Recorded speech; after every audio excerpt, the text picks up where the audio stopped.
So, guys, welcome back again to my life. For those that have stayed in since morning and those that are streaming now, we are grateful for you guys that are active.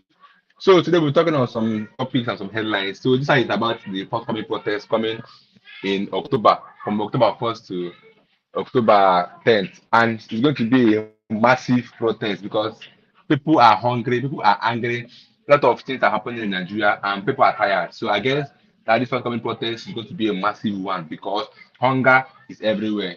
People are tired of this country. People have had it to the truth. So I guess that this protest might result to revolution because there have been some threats coming saying that there will be revolution in this country for the government to know and to meet the demands of the nation. So the Take It Back movement prepares Nigerians for fearless in October protest against Tinubu's repeated hardship, poor governance.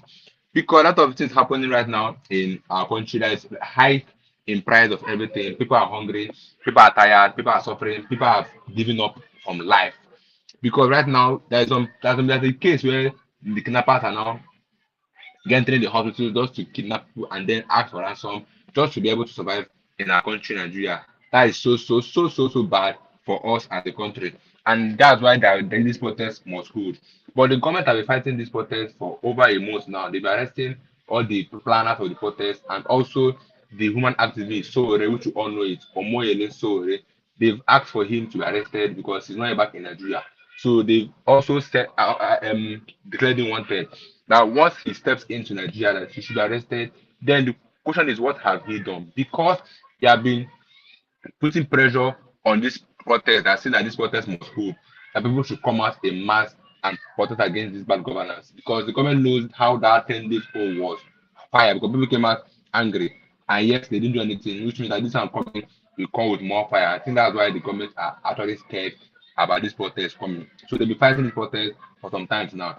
So that's just it. People are angry, market people are angry, people are tired.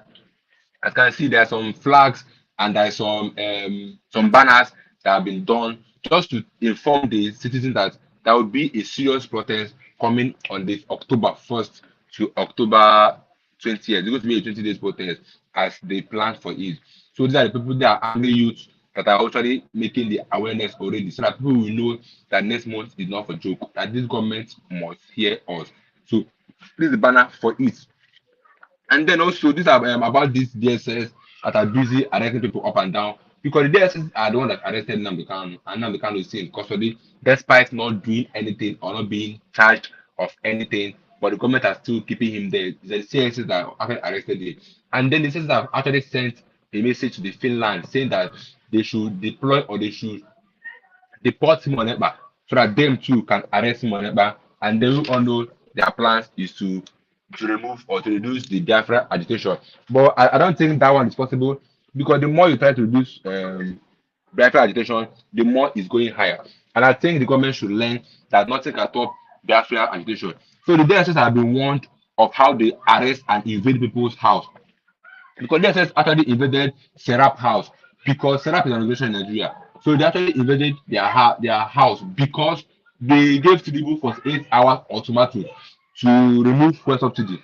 And then the DSS went to arrest them and invaded their house because they spoke out and they gave the government warning that what they're doing is not good. And then the DSS are attacking them. But my question is, are DSS not even suffering what are suffering in Nigeria? Or are they in a different world from Nigeria? Because the way they act is as if they are not facing the challenges they're facing in Nigeria.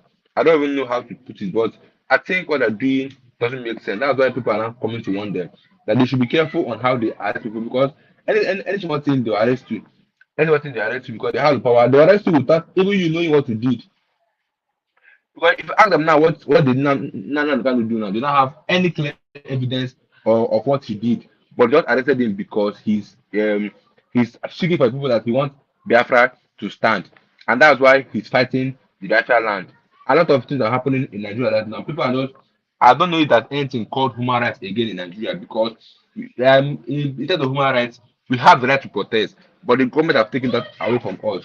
We have the right we have the freedom of speech, but the government are taking that away from us. I don't think that anything called right again in this country because everything happening now, the government is taking over. The government is like the law right now. Like the government is above the law. Because I don't know or I don't get it how a whole right will be taken away from everybody in Nigeria. And they says have taken this thing too much. They used to do way they used to arrest people without you knowing what to do is alarming. So I think that's why people have started warning them that they should put an end to this illegal arrest because this arrest you illegally, and I don't know why. Then let's talk about this the Tinubu. There are some people that are in Libya that have been trapped in the prison for some time now. For over a year, yes, they've been in the prison and they've written letters to the government to come and rescue them. Other countries have come and taken their people, but not in Nigeria. In Nigeria, the government doesn't care about anybody. Who government knows send your papa. So that's all the thing there. Because for over 1 year now, they wrote to the government that they should come and release them, but the Tinubu government have refused. So yesterday they wrote a letter or they tweeted that Tinubu government have rejected them and abandoned them in Libya because they failed or they've not come and rescued them. So today again, the Tinubu government denied abandoning the Nigerian traps in Libya prison. Since 13,000 persons evacuated, wants travelers to avoid Libya. So they came out to say that they warned the people that went to Libya that Libya is not a good place, but yet they went ahead to travel to Libya. So that's why they are denying that they did not abandon anybody. They are saying that the people that went there because they were stubborn. So or something like that. Because how can they leave you live in president and then you left your citizens in another country in prison, trapped, and yet you've not done anything to bring them back? Does that show a good leader? No, it doesn't show a good leader. So I think the government should do something about those people in Libya and then rescue them because it's very shameful that we have our people that have been trapped in another country's prison and yet our government is doing nothing about that. So guess what? The ruling APC party admits Tinubu's policy have increased economic hardship in Nigeria. One thing I'm sure about this Nigeria is that everybody must feel the heat. Everybody must feel it. Nobody is above this suffering.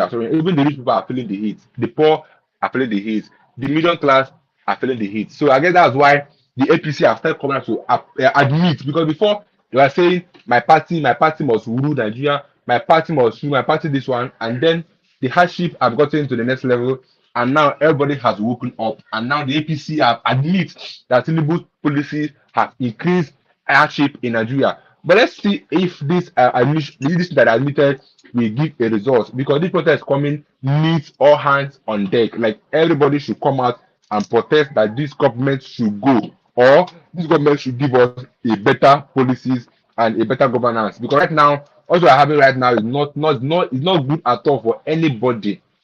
Nobody is safe in this country. Nobody is comfortable in this country. Hunger here and there. And then the government are not doing anything. So I guess this protest is must be a must. Everybody must come out and protest. All hands must be on deck. And thank God that APC party have admit that tribal government is doing nothing than inflicting pains and hunger on the citizens. So I guess they should do that. And thank God for this protest coming. So this issue of flood in Medjugorje is getting out of hand because let's look at this title now that said that over 200 persons displaced, several children missing in Medjugorje amid massive flooding. This flooding have been reported for some days now. But my question is, what have the government done about that? What have they done? What are they doing to reduce this flood that happens in Nigeria? Because every year by year we are hearing flood in different states. Last time was Lagos, where they had a serious flood in Lagos that caused some vehicles and some loss of properties in Lagos. And then now again is in Meduguri. Over 200,000 persons have been displaced. And I in my life in the morning, I said I talked on a topic where they said that over 200 persons, prisoners have escaped, including Boko Harams, because was the flood run down the fence. So they had the opportunity to escape from the prison, which means there is more insecurity to be added to the society because once Boko Haram members leave the prison, they have to go back to their terrorist activities. And that's why I would say that this flood should be taken seriously, but the government are not doing anything about it. And now again, there are over 200 persons have been displaced and several children have been misplaced and missing in Meduguri amid the massive flooding. The government should do something about all this flooding and all these things because Nigeria have been known to be a blessed country, but the only issue having in this country is a bad governance. Assuming you have a good governance, Nigeria will be the best country to stay and to live in because we don't experience anything called disaster like how Dubai and other countries experienced tornado, earthquake, and flood. And now we are seeing flood, and our flood is because of lack of good drainage system. We don't have any good drainage system in this country, and that's why we are having all this issue of flood. If they have any sudden rain or heavy rain in this country, like let's say 2 days rain now, the kind of flood that will be in Nigeria will wipe the whole property of anybody in Nigeria because why? We don't have a good drainage system. So I think the government should start planning now because nobody knows tomorrow and start making a good drainage system for the masses and for the country and for the state to be live comfortably in it. So this thing now is coming from Tinubu's friend now, saying that Nigerians can no longer bear this hardship. Gani Adams slams Tinubu over fuel price hike and poor policies. There's no doubt that everybody has admitted that Tinubu's government is the worst government ever. That the policies that they've enacted on us is causing poverty, and also this issue of hike in fuel price.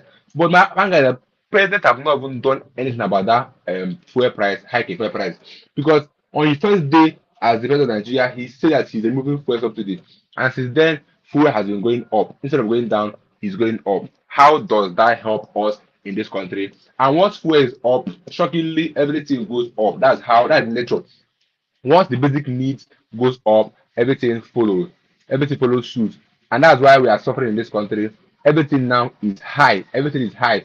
Everything in this country is high because fuel price is high. And the two things I would say that attributed to the hardship of this country is hike in fuel price and insecurities. Because once there is insecurity in this country, there is tendency that there will be famine in the country because workers will hardly go to the work, farmers will hardly go to their farmland to cultivate crops for us to eat and also to be sold. So this will result to poverty in the country and also hike in fuel price. Let's break it down to companies in Nigeria that have left Nigeria. Why they left Nigeria was actually because of this issue of fuel, no steady light, no good road network. These are major issues why companies are leaving Nigeria. And once companies leave Nigeria, lots of youth will lose their job. It's as simple as that, thereby increasing the level of unemployment in Nigeria. And if you're not employed, you have to survive. That means making our youth to put their hands in dirty things like rituals, like robbery, kidnapping, and the rest because there's no job in this country. And let's bring it down to the state government. What have they done for us? That's the question. Because the only thing I can say that the state government always do is to do road. Any new government that comes in the state will start doing building roads. Why can't they build companies for people to be employed? Why can't they try to remove unemployment in their state? Because before we take it to federal, let's first of all finish with the state. What have they done or what are they doing to remove this unemployment in their state? It's a question that needs to be answered by every single governor. Because if you take Governor Alex Oti now, I think he have started building companies in Abia State. But first of all, he made sure that there is a good road network. He made sure that there was a steady power supply, and thereby he was now inviting investors to come and invest in Abia State. Because if you go to Abia State now, Abia State now is a very comfortable place to live in.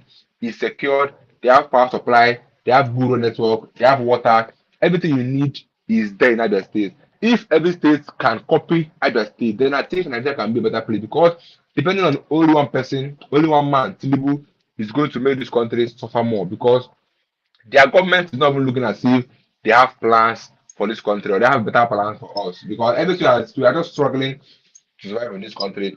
And yesterday, I think I said in my life where the East governors of Enugu State and Imo State, that's Governor Hope Uzodinma and the Governor Peter Mba, they put or they placed a bill or a tax on those that are using generator and solar energy. Then I asked, whose duty is it to provide power supply for the masses? Is it not the government? But the government has failed, and yet people are taking up the responsibilities. But the only thing they could come and do is to enact tax on them that they must come and pay the tax, and it's not sounding nice in the ear. So I just assure that this protest coming will result to a positive one because the 10 days old that was held before didn't bring any positive reply or any positive response to anything happening in this country because the government are yet to meet any demand of the citizens and it's very bad and sends a bad message to anybody outside the country. And also, people in US have actually started protesting over the hardship in Nigeria because it's no longer a new thing for anybody that goes online. So far, you're online, all you'll be seeing is hardship of Nigeria, how Nigerians are being kidnapped, how Nigerians are being killed. Only bad news. That's the only thing you hear from this country, Nigeria. So I just this. Thanks for people that watch this live. I'll see you guys in my next live. Just forget don't forget to subscribe if you're new here and always stay tuned to our channel. We'll give you guys top G's, and I'll see you guys in my next live. Stay tuned, guys.